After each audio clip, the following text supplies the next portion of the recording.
لمعنتي مصينا اللي زلنا لوزي كافتي زخلي بميديا تناقرنايو بزح ጊዜ ዝወሰድናሉ ናይ ውጽኢት ኮይኑ ተስፋ ዝሃበና ልኡክንና ገሪና መጽኢና ለማዓንቲ ማለት እዩ ታይቲ ተስፋ ኣብ ሃገርና ትግራይ ክልተ ዓይነታት ፖለቲካ ይኹን ሃይማኖት ናተሓቆነ ናተሃወኸ ይጸኒሑ ከዝውን ይህዎ ከሎ ቁሩብ ተዓቢ ተስፋ ዝጎርና ለኸ ዘመን በረ ሰላማ ግን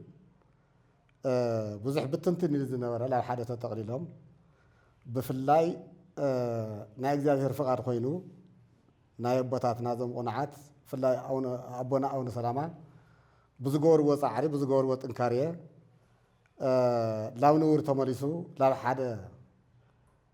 ኮይኖም እዚ ሕጊ ክወርድ ኢሉ ተባሃለ ላ ኩሉ ኣብያተ ክርስቲያናት ከዚ ናብ ሓደ ምጥቕላል በፂሖም ስለ ዘለዉ ኣሕና እውን ሎማዓንቲ ብዙሕ ነገር ንዛረበሉ ነገር ስለ ዘየለ ብፍላይ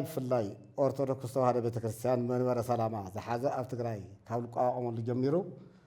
ክሻዕ ከዚ ብዙሕ ፀገማት ስለ ዝነበረ ከዚ ናብ ሓደ ተጠቃሊሎም ሓደ ዓይነት ሓሳብ ከምፅእ ተለዉ ብጣዕሚ ደስ ኢልና ማለት እዩ እቲ ደስታ እንታይ እዩ እቲ ናይ ሃይማኖት ልባዕል እኳ ተተዓርዩ እቲ ፖለቲካውን ክዕረእ ዝበሃል ተስፋ ዘለና ማለት እዩ ምክንያቱ መንግስትታት ኣብ ናይ ሃይማኖትን ተፃዒኖም ብዙሕ ፀገም ስለ ዝፍጠር ናይ ሃይማኖት እኳ ልባዕል ኦርቶዶክስ ልባዕላ ተኽኢላ እኳስ ልባዕላ ጠጠው ተኢላ እኳስ ልቲ ፖለቲካውን ክዕርዩ ወይም ከስተኻኽሉ ወይም ክሕግዙ እዮም ዝበሃል ሓሳብ ደለና መጀመርያ ልባዕልካ ዘይኮንካ ግን ንሰውን ክትኸውን ስለ ዘይትኽእል ልባዕልካ ዘይመሪሕካ ካልእ ክትመርሕ ስለ ዘይትኽእል ስለዚ ኦርቶዶክስ ተዋህዶ ቤተክርስቲያን መንበረ ሰላማ ናይ መንግስቲ እውን ሸክሚ ኮይና ስለ ዝፀንሐት ክሻዕ ከዚ ብዙሕ ዕግርግር ስለ ዝፀንሐ ከዞም ኣቦታትና እውን ሰሪዖም ኣብ ሓደ ቆይሞም ናብ ሓደ ተጠቕሊሎም ተስፋ ሂቦምና ኣለዉ እሞ እዚ ተስፋ እዚ ብደንቢ ገርና ሓና እውን ክንገልጽ ናይ ኩላትና መግለፂ እንደገና ናይ ምእመናን ከተማ መቐለ ብትግራይ ደረጃ ኮይኑ ብፍላይ ኣብ መቐለ ክልል ዘለና ኢና ተኣኪብና ዘለና ከዚ ናዚ ድማ መራሓይና ኣቦ ወንበርና ዝተኸበሩ ሃለቃ ፍስሓዮም ከንውና እና ናይ ሎማዓንቲ ፍልይ ዝበለ መልክዑ ሃምዚ ናይ ቅርቢ ዘኽቲ ሰባት ናጨገርና ግዛዕና ገበርና ካልእ ንዛረበሉ መንገዲ ስለ ዘየለ ናይቲ ዝኩሉ ዓመት ዝተቃለስናሉ ውፅኢት ተስፋ ርኢና ሰሚዕና ስለ ዘለና ከዚ ልዚ ተስፋ ምግላፅ ኢና መፂና እኒና ናብዞም ዝኸበሩ ሓውና ሃለቃ ፍስሓይና ክነሕልፎ ደሊና ይቐኒለይ በስመ አብ ወወልድ ወመንፈስ ቅዱስ አሐዱ አምላክ ዘለዓለም ሥላሴ ካብዚ ቀፂልና ከምቲ ኣቶ ብርሃኑ ዝበልዎ እቲ ዘሎ ናይ ትግራይ ኩነታት እቲ ሽግር ኣብ ህዝብና ይርድአና እዩ ግን ተደራቢ ሽግር ኮይኑ ዝፀንሐ ናይ መንበረ ሰላማ ኣቦታትና ናብ ሓደ መፅኦም ብሄረ ህጊ ክወርድ ምውሳኖም ዝተሰማዕና ተሓጓስ ስለ ዘሎ ንኡ ናይ ድጋፍን ናይ ተሓጓስን መግለፂ ክንህብ ኢና ሎማዓንቲ ዝተረኸብናና ናፍቲ መግለፂ ክኣቱ ህጉ ለእግዚአብሔር ንጹህ ወይ መይጣ ለነብስ ከም ዝበሎ ቅዱስ ዳዊት ካብ ማሕበረ ምእመናትን ሃገረ ስብከት ዞባ መቐለ ኦርቶዶክስ ተዋህዶ ቤተ ክርስቲያን ትግራይ ኣቦታት መንበረ ሰላማ ዝሃብዎ ውሳነ ዝተገበረ ናይ ኣመራርሓ ለውጥን ዝተውሃበ ናይ ድጋፍ መግለፂ ዕለት 2/12/2018 ዓመተ ምህረት ንሕና ምእመናን ኣብ ቤተ ክርስቲያን ምሕደራ ዘሎ ክፍተት ብፍላይ ኣብ ዞባ መቐለ ሃገረ ስብከት ኣብ ልዕሊ ህዝበ ክርስቲያንን እታ ቤተ ክርስቲያንን ዝበፅሕ ዘሎ በደል ማለት ዘይፍትሓዊ ናይ ሃፍቲ ክፍፍል መበገሲኡን መወዳእቱን ዘይፍለጥ ወሰኽ ደመወዝ ተደራራቢ ስራሕ መሓዝ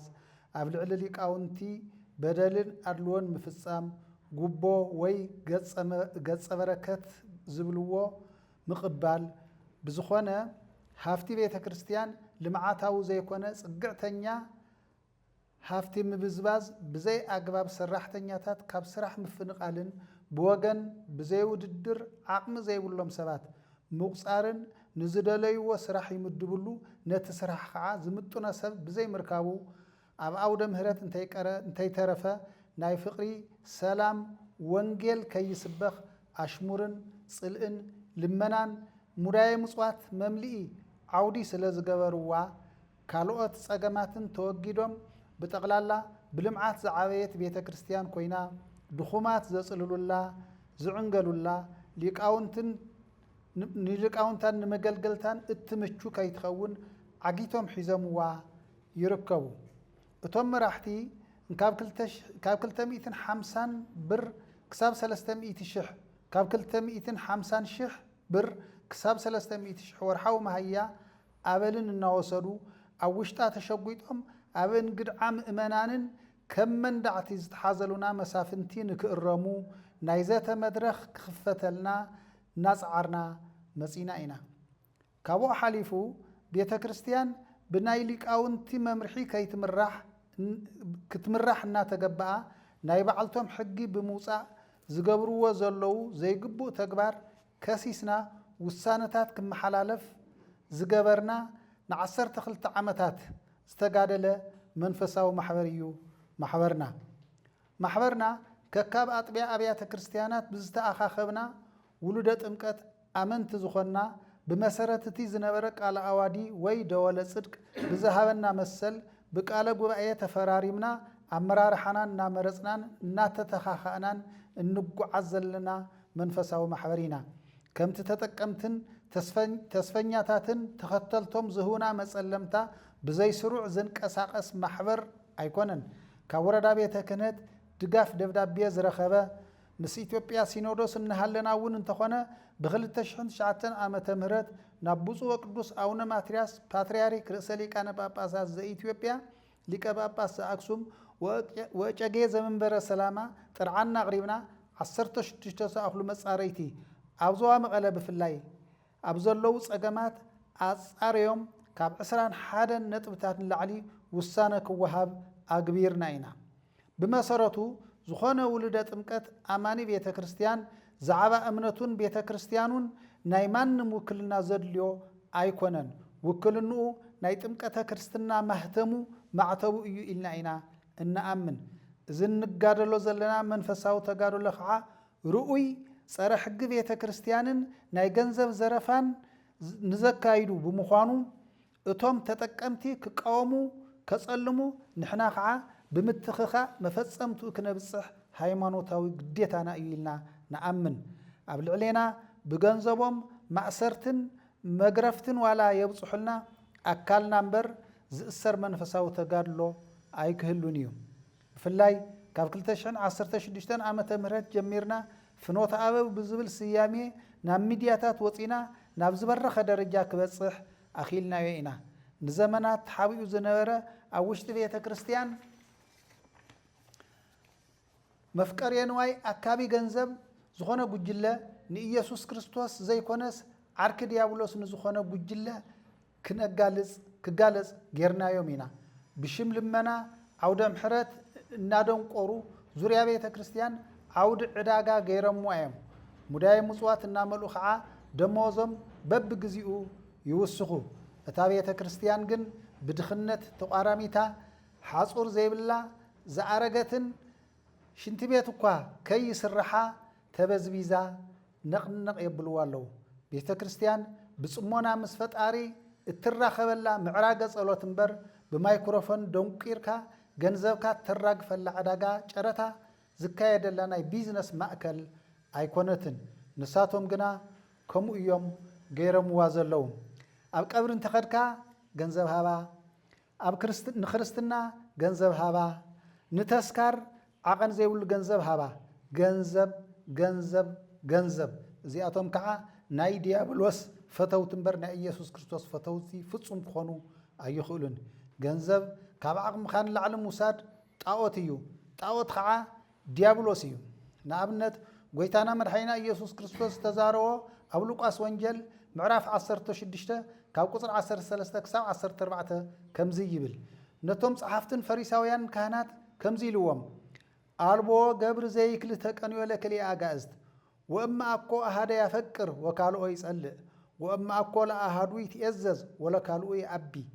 ኢትክልውችየ ለእግዚአብሔር ተቀንዮ እንዘ ንዋየ ታፈቅሩ ወሰሚዖሙ ዘንተ ኩሎሙ ፈሪሳውያን ተቃጸብዎ እስመ መፍቀርያን ንዋይ እሙንቱ ሓደ ጊላ ንክልተ ጎይታ ክግዛእ ዝኽእል የልወን ወይ ነቲ ሓደ ጸሊኡ ነቲ ሓደ ይፈቱ ወይ ነቲ ሓደ ተኣዚዙ ነቲ ሓደ ይንዕቕ እምበኣር ንኣምላኽን ንገንዘብን ክትግዝኡ ኣይትኽእሉን ኢኹም እቶም ፍቅሪ ገንዘብ ዝነበሮም ፈሪሳውያን ከዓ ካህናት ከዓ ነዚ ኩሉ ሰሚዖም ንክርስቶስ ኣላገጽሉ ካብዚ ተበጊስና ኢና ነዞም ናይ ዘህዚ ዘመንና ኣብ ቤተ ክርስቲያን ተሸጉጦም ዝኒሄው እቲ ዝወስድዎ ዘለው ካብ ዓቐን ንላዕሊ ገንዘብ ናይ ዲያብሎስ እምበር ናይ ኢየሱስ ክርስቶስ ተኸታል ምዃን ኣይከኣልን ንብል ዘለና ካብ ሕጊ ቤተ ክርስቲያን ዝፈቅዶ ወፃኢ ተጠቀምቲ ንዝኾኑ ኣካላት ዘስተኻኽል ብሄረ ሕጊ ብመንበረ ሰላማ ተዋህዶ ቤተ ክርስቲያን ትግራይ ወፂኡ ናብ ተግባር ንኸይኣቱ ንልዕሊ 10 ኣዋርሕ ብኔትወርክ ሓላሊኾም ሒዞምዎ ጸኒሖም እዮም ብተወሳኺ ኣብዚ ሕዚ እዋን ክሳብ ኣጥቢያ ኣብያተ ክርስቲያናት ብዝእዝዝዎም ተጠቀምትን ተስፈኛታትን ናይ ሞትን ሕየትን ቃልሲ እናገበሩ ንዕዘቦም ኣለና እቲ ምትሕውዋስ ደንገርገር ህዚ ነፂሩ ወፂኡ ኣሎ ንሕግን ርትዕን ፍትሕን ንክህሉ ዝቃለሱ ብሓደ ወገን እቶም መፍቀርያነ ንዋይ ኣምባገነናት ኮይኖም ክቕፅሉ ዝደልዩ ብኻልእ ወገን ይቃለሱ ኣለዉ ንሕና ምእመናን ከዓ ሕጉ ለእግዚአብሔር ንጹህ ወይመይጣለ ነፍስን ካብ ዝብል ናይ መዝሙረ ዳዊት ወሲድና ነቶም ሓቀኛታት ኣቦታትና ድጋፍና ክንህብ 4 ነጥብታት ዝሓዙ ናይ ድጋፍ መግለጺ ቀጺልና ነቕርብ ቀዳማይ ኣብ መንጎ ኣቦታትና ኣጋጢሙ ዝነበረ ኣፈላላይ ንዓና ንተጋሩ ኣብ ሓያል ሻቕሎትን ተስፋ ምቑራፅን ኣእትዩና ከም ዝነበረ ዝፍለጥ እዩ ይኹን እምበር ብመንፈሳዊ ዘተ ተፈቲሑ ኣብ ኣውደ ምህረት ኣብ ዙርያ ጠረጴዛ ብሓባር ምስረአናኩም ዝተሰምዐና ታሕጓስን ፍናንን ተስፋ መጻኢ ዘስንቕ ኮይኑ ስለ ዝረኸብናዮ እቲ ዝተገበረ ምትዕርራይ ብምሉእ ዓቕምና ዝተኸኣለና ድጋፍ ክንገብር ብሽም ማሕበረ ምእመናን ዞባ መቐለ ሃገረ ስብከት ታሕጓስናን ድጋፍናን ክንገልጽ ንፈቱ ካልኣይ ከም ተብልዕል ኣብ ላዕሊ ዝተገለጸ ቤተ ክርስቲያን ናይ ልምዓትን ሃፍትን ማእኸል ኮይና ዕብየታ ከይተረጋግጽ ኣብ ልመናን ምጽዋትን ዕንክሊል ክትብል ሓኒቆም ዝሓዝዋ ተልወምዳኣዊ ኣሰራርሓታትን ናይ ዘመናት ብሓታይ ኣካይዳ ኣባታዊ ወይ ርስታዊ ኣገዛዝኣ ዘወግድ ብሄረ ሕጊ ጸዲቑ ንልዕሊ 10 ኣዋርሕ መኺኑ ክጸንሕ ብምኽኣሉ እናሓዘና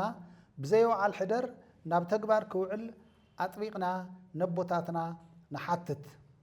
ሳልሳይ ብማሕበረ ምእመናን ዞባ መቐለ ሃገረ ስብከት ጥርዓ ነቕራብነት ብብፁዕ ወቅዱስ ኣቡነ ማትያስ ፓትርያርክ ሰናይ ትእዛዝ ብ2009 ዓመተ ምህረት ተጻርዮም ውሳነ ዝተዋሃቦም ጉዳያት ኣብ ተግባር ክውዕሉ ቅዱስ ሲኖዶስ መንበረ ሰላማ ትግራይ ከተግብረልና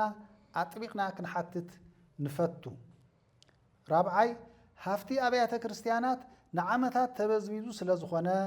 ብዘይ ኣግባብ ዝኽፈል ደመወዝ ደረሰኝ ዘይብሉ ኦዲት ዘይግበር ብተደራራቢ ዝተተሓዘ ስልጣን ብዘይ ፍትሒ ተባሪሮም ኣብ ሽግር ዝኣተው ሊቃውንትን መገልገልትን ብዋናነት ንሕና ምእመናን ተሳትፎና ከይነራጋግጽ ስለ ዝተገለልና ቤተ ክርስቲያን ሰሪሕና ምሰረከብናዮም ንዓይንና ኳርኢናዮም ብዘይ ንፈልጥ ብወገንን ብጉቦን መመሓደርትኹም ተባሂልና ኣብ እንግድዓና ከም መንዳዕቲ ተጻዒኖምና ገንዘብናን ሃፍትናን ቤተ ክርስቲያንናን እናበልዑ ጽባሕ ግን ናብ ዝሓሸ ደመወዝ ዝረኽብሉ ክኸዱ ምዃኖም እናተረድአና ንሕና ግና ኣብታ ቤተ ክርስቲያን ስለ እንቐሪ ነታ ቤተ ክርስቲያን ዓምዳ ሓጹራ ምንጻፋ ንሕና ምእመናን ስለ ዝኾንና ክንግለለ ኣይኮነን ዝግብአና በዚ መሰረት ክሳብ ኣጥቢያ ኣብያተ ክርስቲያናት ኣቦታትና ብተማእኽልዎ ኩሉ የእትወኒ እዩ ዝብል ማሕበረ ምእመናን ውሉደ ጥምቀት ብዘየፈላላይ ተጸዊዑ መድረኽ ተዛቲና ሽግር ዝፈጥሩ ኣካላት ናብ ተሓታትነት ዝኣትውሉ ጽቡቕ ዝሰርሑ ከዓ ዝምስገንሉ መገምገሚ መድረኽ ክመቻቾ ኣብ ዝሓፀረ ግዜ መምርሒ ክተውርዱልና ነቦታትና ኣጥቢቕና ሕቶና ነቕርብ መጸዋዕታ ወይ ምሕጽንታ ዝኸበርኩም ምእመናንን ምእመናትን ተኸተልቲ ኦርቶዶክስ ተዋህዶ ቤተ ክርስቲያን ትግራይ ብፍላይ ከዓ ማሕበረ ምእመናን ሃገረ ስብከት ዞባ መቐለ ን11 ዓመታት ዝኣክል ብዝተገበረ መንፈሳዊ ተጋድሎ ኣብዚ ህዝቢ በፅሕናዮ ዘለና ብርኪ በፅሕና ኣለና ሕዚ እውን ብዘይ ተስፋ ምቑራፅ ክንቅፅለሉ ይግባእ ውሉደ ጥምቀት ኦርቶዶክስ ተኸታሊ ዝኾነ ኩሉ ኣባል ማሕበረ ምእመናን እዩ ፕሮፌሰር ምሁር ኣባል ቤተ ክርስቲያን ምእመን እዩ ዶክተር ሓኪም ኣባል ቤተ ክርስቲያን ምእመን እዩ ፖለቲከኛ መመሓደሪ ኣባል ቤተ ክርስቲያን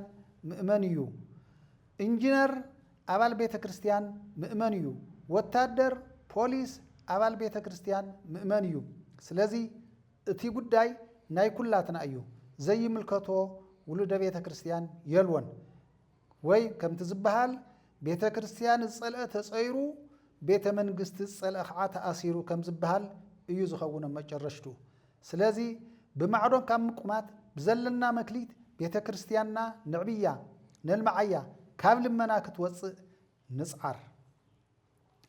ዝኸበርኩም ብዱላትን ርጉጻትን ንዓመታት ተማሂርኩም ዝተደፋእኹም ሊቃውንትን ካህናትን እቶም ከማኻትኩም ሞያ ዘይብሎም ዘይተምሃሩ እቲ ስልጣን ዓቐን ኣልዎ ደመወዝን እናበልዑ ንስኻትኩም ግና ኣብ ሜዳ ተደሪኹም እናሓዘንኩም ብምቁዛም ዝመጽእ ለውጢ ስለ ዘየለ ነዞም ገዛእቲ ደርቢ ብዘይ ፍርሒ ሓቢርና ክነወግዶም ቤተ ክርስቲያን ብሊቃውንቲ ክትምራሕ ንጋደል ዝኸበርኩም ኣካላት ጸጥታ ብፍላይ ከዓ ኣካላት ፖሊስ ንሕና ንሓቶ ዘለና ሕቶ ብሰላማዊ ኣገባብ እዩ ጸረ ጭቆና ግፍዒ ገንዘብ ምጥፍፋእ ግቦን ወገናውነትን ክጠፍእ ምእንቲ እዩ ክትርዱእልና ድማ ይግባእ ክትድግፉና ዳ እምበር ክተኣስሩናን ክተጋፍዑናን ኣይግባእን ዝኸበርኩም ሰብ ዋና ውልቀ ሚድያታት ንሳቶም ገንዘብ ስለ ዘለዎም ብዝህብኹም ኣበልን ካልእ ቀጻሊ ተስፋ ተተስፊኹም ናታቶም ገበን ክትክውሉሎም ሊቃውንትን ካህናትን ምእመናንን እናተገፋዕና ግን መጠን ኣልዎ ደመወዝ ዝወስዱን ክትጣበቕሎም ኣይግባእን ነይሩ ብኣንጻሩ ግና ኣብ ክንዲ ንፍትሕን ርትዕን ንሚዛናውነትን ጠጠው እትብሉ ናታቶም ጽቡቕ ስብእናን ገጽታ ግንባታን ክተመላኽዑ ብዘይ ዕረፍቲ ብትግሃት ትሰርሑ ከም ዘለኹም ህዝቢ ይዕዘበሎ እዩ ነቲ ሓፋሽ ምእመን ግና ክንስኮን ክንሸማቐቕ ዘይተሕዱርልና ጸቕጢ የልወን ኣውግዝዎም ኣባሩርዎም ኣቦታት ዝነቕፉ እዮም እናበልኩም ክሳብ ብቴሌቪዥን ብመንፈሳዊ ቴሌቪዥንኩም ወፂኹም ምግላጽ ከም ዝወጻሕኹም ናይ ትማሊ ተዘክሮ እዩ ግና ከምቲ ቅዱስ ጳውሎስ ዝበሎ ወርቅከ ወውሩርከ ምስሌከ ለይኩንከ ለህርትምና ከም ዝበሎ ንሲሞን ዓማጺ ወይ መታለሊ ዝገሰጾ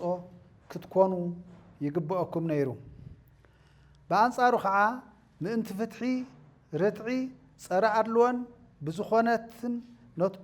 ብኽነትን ነቶም ኣምባገነናትን ክንቃለሶም ድምፅና ክነስምዕ ካብ 2016 ዓመተ ምህረት ጀሚሩ ብሰናይ ድልየትኩም ድምፂ ዝኾንኩምና እናኾንኩምና ትርከቡ ሰዋና ቴሌቪዥን ዩቲዩብ ፌስቡክ ቲክቶከራትን ዝሃብኩምና ድጋፍ ባዕሉ እቲ ናይ ፍትሒ ኣምላኽ ዋጋኹም ንኽህበኩም ንምነ ወስብሃት ለእግዚአብሔር ወለወላዲቱ ድንግል ወለመስቀሉ ክቡር አሜን።